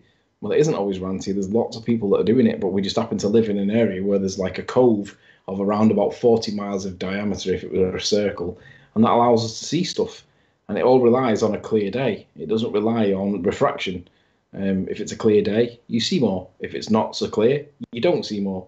Nathan came up to St. Bees with us recently to see for himself how tall these hills were. And on the day in question when Nathan came, although it was like quite a nice day, couldn't even see the Isle of Man, let alone see the Isle of Man lighthouse that we spent hours and hours and hours arguing over. He couldn't even see the island, and it was quite a nice day. But on other days when it's not quite as nice, the clarity's better and you can see the island. And it's really interesting to see how many observations that we can do in the area that we live, and we didn't even realise that even when we came to flat Earth, that all these things that we can see, most of them should be behind the curve or at least dropped towards the horizon, and we see them all the time. The only thing that stops us is the clarity of the day, how much moisture is in the atmosphere, how much like convection currents and winds and stuff that's affecting bringing up smog and dust and stuff that stops us from seeing as far as what we could normally see. But that's the only thing that stops us. We're not seeing these things being brought back from behind the curve of the Earth, loomed up from behind the curve, and some kind of hologram. We're just seeing these things on a clear day, and that's really all it is. It's quite an interesting place to live, the northwest of England. But we've also had a guy in Ireland showing us the reverse side of the Isle of Man. It's the opposite view that we've got, and he can see the same kind of stuff. He can see stuff that should be behind the curve, just needs a clear day. It's got nothing to do with the level of refraction at the time. It's just to do with how clear the atmosphere is and how easy you can see through it. Well, we all know bodies of water don't curve, do they? That's why it's called sea level. You know, have you ever seen curving water? Nope. Only if you get it in a salad spinner and spin it fast enough that it sticks to the outside. Can I just ask Karen something? I know you're on a good point and there's that, but I may not get another opportunity. So the laser mount that you used, I saw you talk about it on I don't know if you call it a trailer or whatever when you were explaining it, and it just looked like an absolute work of art. Did you get hands-on with it at all? Well, no, I didn't operate the laser mount, but yeah, it was built by Mike. He built that. He spent weeks and weeks and weeks building it, and it really was a beautiful thing that he built there. Very precise, very small, minute movement for the laser. Yeah, and it was quite big too. And when I saw it, I was just like, wow. But when people put their minds to things, the end results can be astonishing, and that is an example of that. I mean, it just was glorious. Yeah, he did an excellent job with that. Him and Steve Torrance were the ones operating it. I don't know about you, but when me and Ranty go out and do observations, we often have fallouts over the way to proceed or what we should do next or how we get past a particular obstacle or whatever. Were there any disagreements between people on while you were actually doing the observations? Did people fall out over anything? Yeah. I mean, it's challenging. Shooting a laser over a lake that size is not easy. Like, it sounds really easy when you talk about it, but it's really not. It's really not. Right. It was quite difficult to do. And it's hard to get sighted in at distances that far. And then we were having a lot of problems with the weather. And also turns out that in cold weather like that, you get more refraction than in warm weather, and it doesn't work the same way as it does in warm weather either. So yeah, there's a lot of arguing and people trying to say, well, this is happening. No, I think this is happening. So yeah, there was some disagreement, but everybody worked through it. Yeah, I mean, me and me and Ranty would frequently fall out with each other and rage quit on each other in a private conversation whilst no one's watching other than the people that are in the call. And Nathan's seen it firsthand. And I can imagine the exact same thing would be going on. The question would be, "Where's the laser?" And the answer is, "I don't know." And it's like, "Well, it must be a little bit left." Oh no, it must be a little bit right, and no one knows where it is. Ah, there it is, and eventually you find it, and everyone's like, "Ah, right, we found the laser." But until you do find it, I'm guessing there were moments where people were literally like, "Ah, stop it, that's not right. This way is what you need," and that kind of thing is the kind of thing that we were having all the time. It's just the way it is. You have to disagree with each other to get to a conclusion where you can ultimately prove or not prove something, and get to a point where you're at consensus. You have to have that disagreement, and it's to do with how you disagree. So it's like too often it can be a battle of egos. And I'd love to have been there to see some of the people that are disagreeing with whatever, because I know from my own experience that we don't always agree on stuff, and how we disagree on stuff is really important. And ultimately it happens, and you have to get past that to be able to get to the conclusion, but you have to go through it. And while you are going through it, it's really bad. Mm-hmm. Sorry, Karen, I just wanted to ask your opinion on, looming, the effects of looming. Would you say that if something was loomed up, let's suppose you was looking at a television, for instance, television 20 miles away, and the television was going to be loomed up, would you expect to see the television as crystal clear, or would you expect to see it being all sort of like all different kinds of shapes, but you can make out it's a TV, but basically it's just a blob? Roy Rogers, how you doing? Can you hear us? Can you hear us, Roy? Sorry, carry on.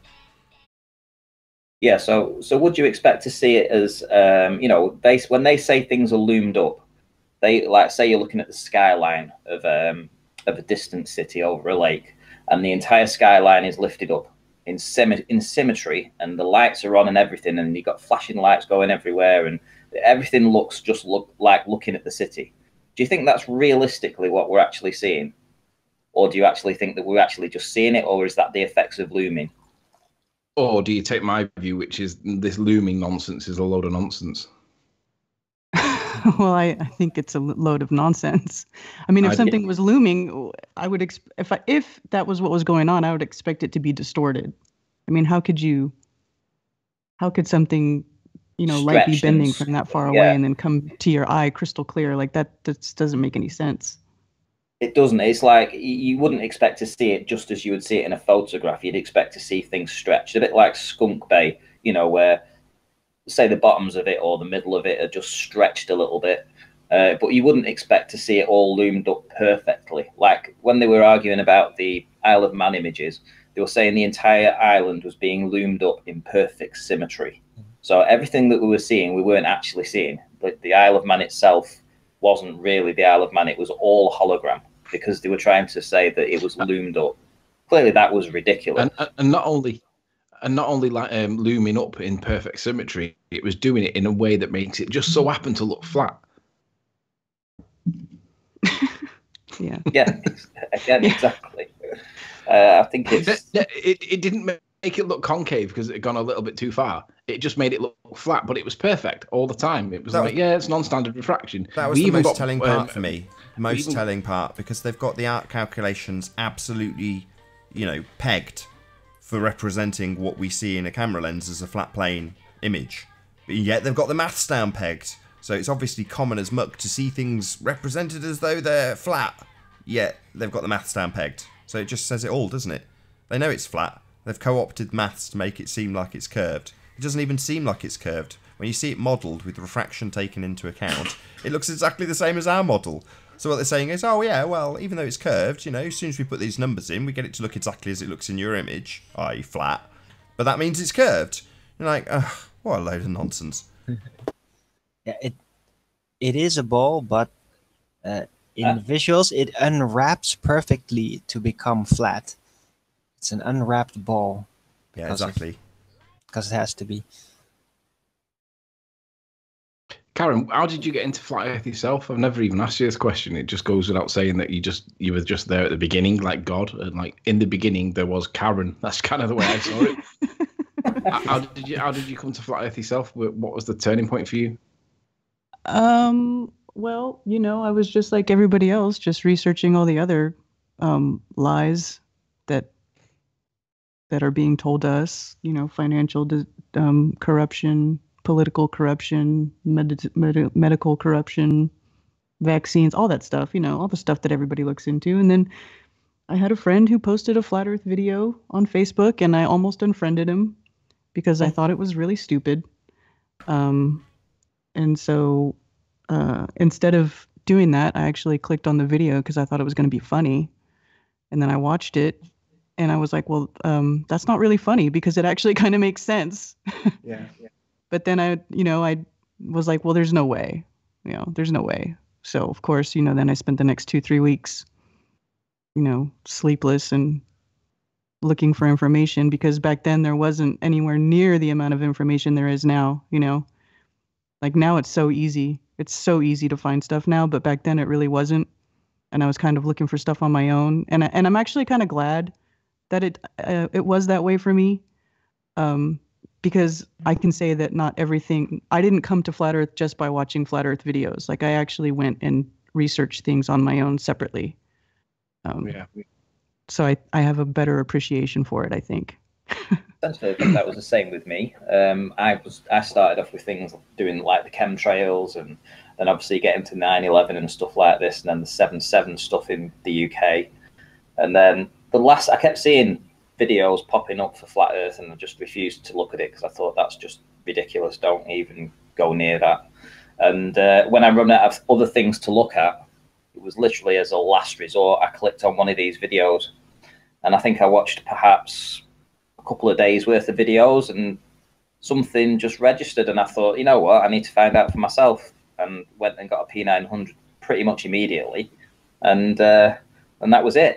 I was kind of hooked from then, and this is like the conspiracy of all conspiracies, because it's the conspiracy you least want to believe in, but it obviously is the biggest conspiracy, because what is beyond that we don't know about?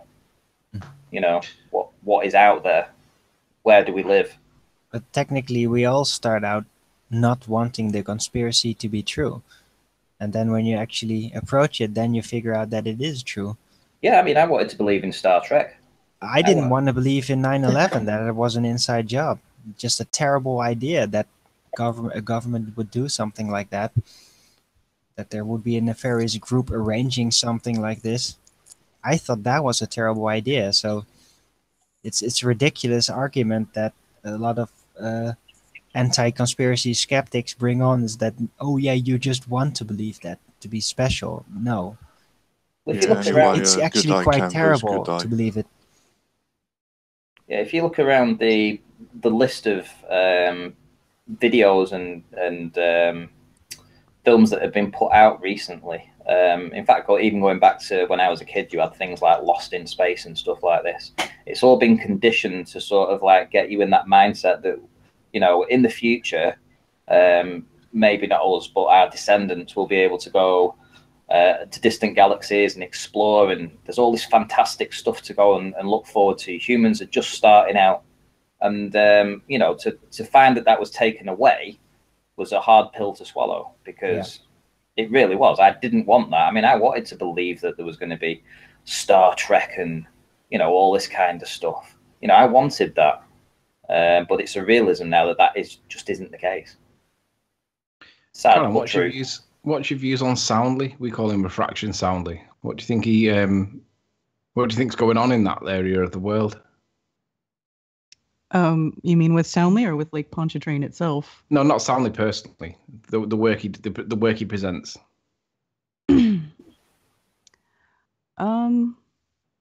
I don't really know. I would like to I would like FECOR to go down there and do some experiments and make some observations down there, because I don't know. It does seem to you know, obviously something's going on there that doesn't happen in everywhere, you know. And it's a really humid place down there. Yeah. That might have something to do with it. Sorry to interrupt. Hey, Billy, how you doing? Yeah, hey Nathan, can you hear me? Hey, Mark. Yeah, what's up? Usual. Yeah, I had to come on this account because someone sniped me. I don't know why. I don't snipe people, so I don't know why they're sniping me. Looks like we're about to get all sniped. Do you know whether there's any plans for FE Core to go down there imminently? Because I'd love to see them go over there and do some like research. They haven't really talked about it yet. I think I might propose it though. I think I might type something up and propose it myself because I'm probably the closest member to Louisiana. So right. Yeah, Anthony. Sorry, Karen, I didn't mean to interrupt you. Anthony, why did you snipe me? Because you tend to derail conversation, Mark. Right. So you're just sniping people for no reason now. Then. I don't like your attitude. I don't like the way you behave to other people. So you're just going to snipe people then, Anthony? Yeah. Yeah, you generally derail conversation, Mark. Right. Okay. And that's your decision now, is it? Then is it? Well, sniping's generally turned a blind eye to. Nathan doesn't encourage that's it, but okay, he realizes it goes on. Fair enough. Okay. Right, it's okay. As long as you've given the green light on sniping, that's fine. Just so everyone knows now that sniping is okay. Well, sniping is okay, isn't Hello, it? Don. There's no reason. Well, I didn't snipe before, but now you've given me the green light. I will snipe now. Oh, of course. Thanks for giving me the green light to snipe, Ronnie. Yeah, do what you want, Mark. No one cares. I do. So right, Karen, I may have missed this, Karen. Your findings from that laser thing you guys did in Hungary gonna be shown? Probably in a couple of weeks after they finish producing the video about it. Okay. Do we get any kind of sneak peeks as to like what it showed? Because I would have thought like if it showed something good, then we would have known about it by now. Well, FECOR members have been given an update already. People who are members of FECOR. Okay. I mean, shut the fuck up, bitch. Sorry, you're muted, Hellboy. By the way. 6ix9ine. Don't be going there with me, bro.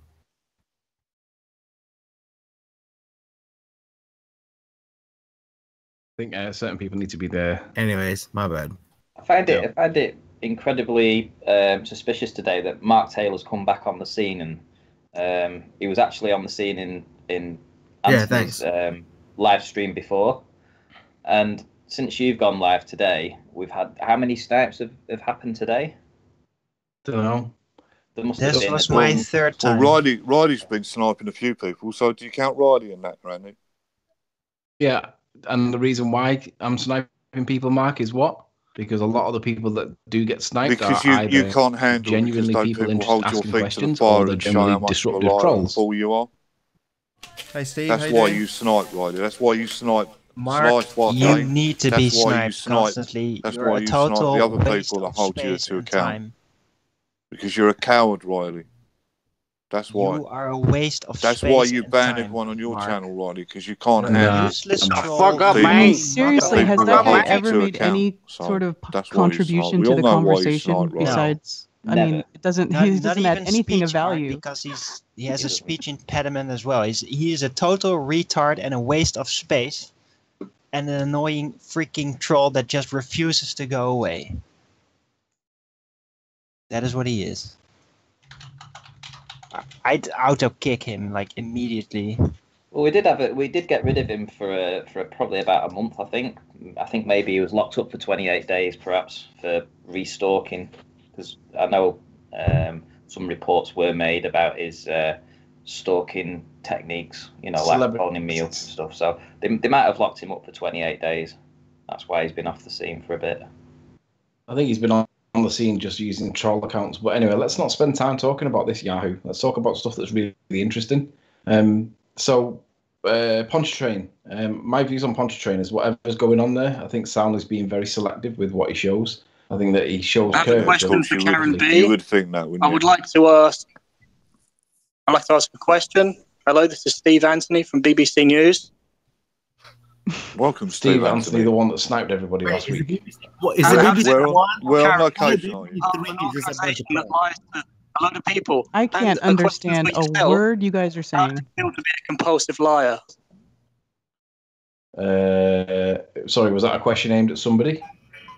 That's a question aimed for Karen. I think they're going cuckoo. That was good. Was that Karen's answer? Hello, Karen. Hello, Karen. This is the minefield you Karen, step into, Karen, when you come here, because it is an open debate and people can come in and behave like this. It's not. No, it's not an civil open as we'd debate. like it Don't to be. lie. If anybody wants to know why there aren't more women who are active in flat Earth, this is why. Shut the fuck Look up. what's happening to me. Stupid This is flat why. Earth. Women don't want to subject themselves to this. I mean, who would want to? It's ridiculous. Hello? You can't even have a civil conversation without, these people acting like stupid little Morons. kids. Morons, yes. It's beyond that. But remember that their job is literally to disrupt and derail as much conversation as humanly possible. That's why they exist. So you want an echo chamber then, Riley? You're Not at all. an echo We want a chamber debate, where you Mark. can We all want get some together, evidence to show the where you can all get nature of the together and world give in each which we other live. reach around. We want to see the curve. So that's what you want, Riley. Karen, we want to see hello? evidence, Mark. We want to see the curve. Karen? You want an echo chamber, Riley? No, Mark. That's why you snipe, Riley, because you can't handle it, because you've got no explanation. No, I just don't for like saying you, that Mark. light doesn't travel. Different. When in the next breath you say light travels. Are you a moron? So Are you a stupid. moron? Are you a moron? Flat British here speaking. Blah, blah, blah. Are you a moron? Right. So, Karen, are you there? Are you there, Karen? I am. Yes. Cool. Hello, my name's Steve Anthony. I'm from BBC News. I asked you a question earlier. I'm not sure if you heard the question, so I'm going to repeat it again. Is that all right? Yeah, I'm sure you're real. You're not from Okay, well, BBC let's- News. I am very See how this real. plays out. I'm not a Total hologram. lie. That's Steve Of course Anthony. it's real. Everyone believes No, what the but BBC you're really says. Don't BBC, you know of that? course you are. No, It's- he's Okay, BBC. I'm going to ask the question now. Okay. How does Can it you feel provide to a be link part in of- chat to where you're actually streaming towards, maybe? Hang on, let him As a get his follow-up question out. question, No, how his does question it is feel for about yourself, trolling. Karen B, to be a compulsive liar? Nathan, just Thank kick, you very much. kick both of just these prank two calling. guys. Hello. Yo, hello. Are you a moron? Are you a moron or something?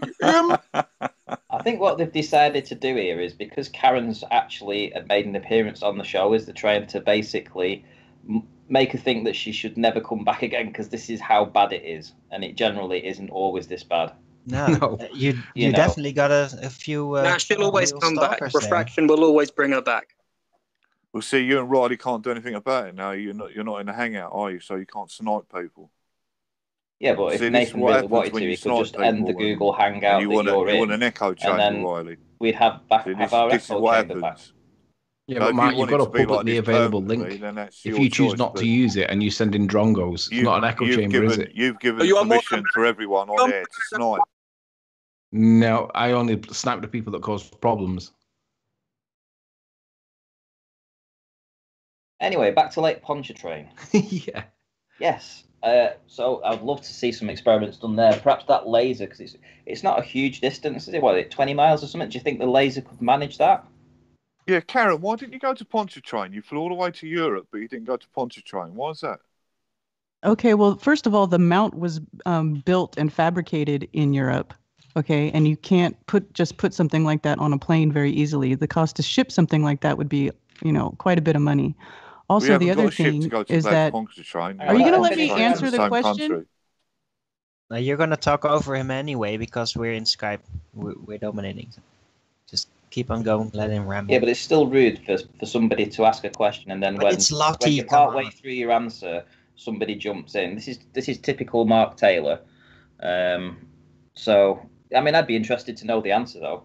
Definitely, because obviously, if it's fabricated in Europe, and as you say, in the cost to transport it back to America would be substantial. So, makes sense. Do the You don't need a laser to go to Pontchartrain and take the same pictures that Soundly done. That would debunk his pictures, wouldn't it? Well, Yeah, and maybe someday we can do that. But the first test was done in Europe. The mount was built in Holland, and so they drove it to Hungary. The laserist that we work with was from Hungary. Sandor was the other person who put together who coordinated everything with the laserist, and he's in Hungary. And I'm sure you're all familiar with the first laser test that was done on the same lake a couple of years ago. Dr. Zach has a video on it. But that one was done in the summertime, and they wanted to repeat the test during the winter. I mean, that's why. It's pretty simple. So they pay for your travel and accommodation. I'm sorry, I can't understand you. Nobody can understand. He slavers a bit when he talks. It's just his nature. Do you think that laser could possibly reach Ireland for some bees? I don't know. No. That's a long ways. All right. You have to have a How much pretty better did powerful laser FE with a do highly when it collimated registers lens. itself as a church? Do you think it's because that Europe was a lot more money to make from travelling all the way from the States? They've done it like that instead of going to Pontchartrain, which would have cost hardly anything. Do you think that's why, Karen? How would it have cost hardly anything? Because a lot of our members are in Europe, and they just would have had to fly to America. Well, and then we would have had to ship them out. It would have cost more money to do it in Pontchartrain than it did in Lake Balaton. That is a dumb question. Karen, so you're going to fly to every experiment that Flat Earth Core does then? I'm sorry. Can you take whatever is in your mouth out of your mouth before you start speaking so I can understand you? It's his tongue. Okay. Oh, he's got a big foot in his mouth. Right, I've got marbles in my mouth. Right, Karen, Yeah, try your this. brain too. Are you gonna fly to every experiment that the marbles are starting to roll. Matt, that was getting worse, not better. Yeah. Are you a fucking moron? You're a moron. You're a moron or something. What is that? I think it's a recorded message. Weird. Yeah, I think. How do people sleep at night when you're scamming vulnerable people out of money and lying to them? And it's just ridiculous. Oh yeah, that's what NASA do, though, isn't it? Right? Tell us lies about what we think that we live on, right? And they don't scam you; they just tax you.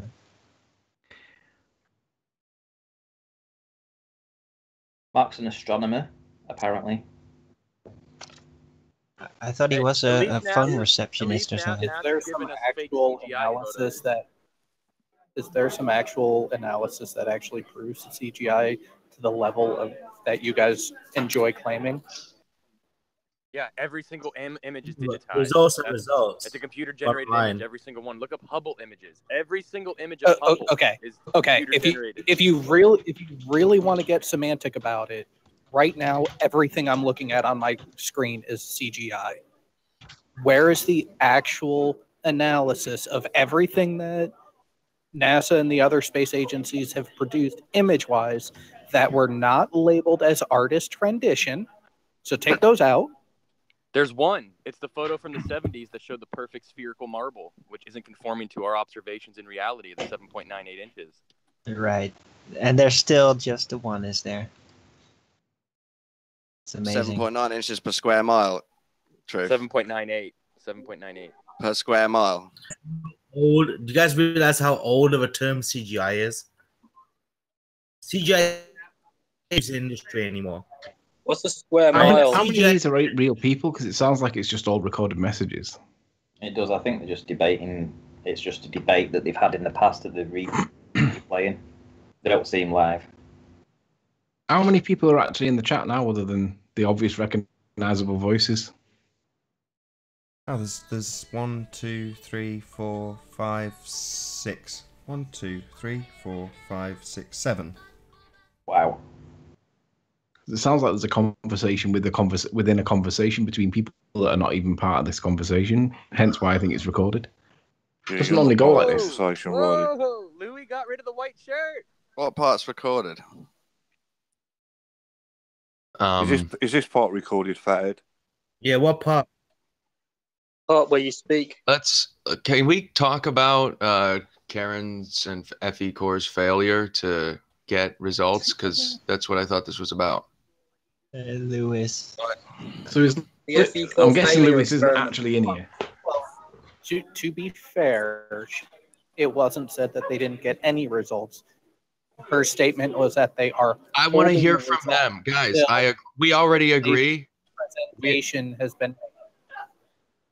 No, the answer to the question was that they do have results. They're working on the results right now, and they will publish them when they have finished getting all the data together. Oh, okay. And what was the budget for the preliminary results do not show evidence of a curved Earth. Hello. That was what was said. No, I'm sorry. So you've already judged the results before you published them? No, that's normal. How does that work in an experiment then? Yeah, but you understand. By saying the preliminary results didn't show a flat or even a curved Earth, just at all.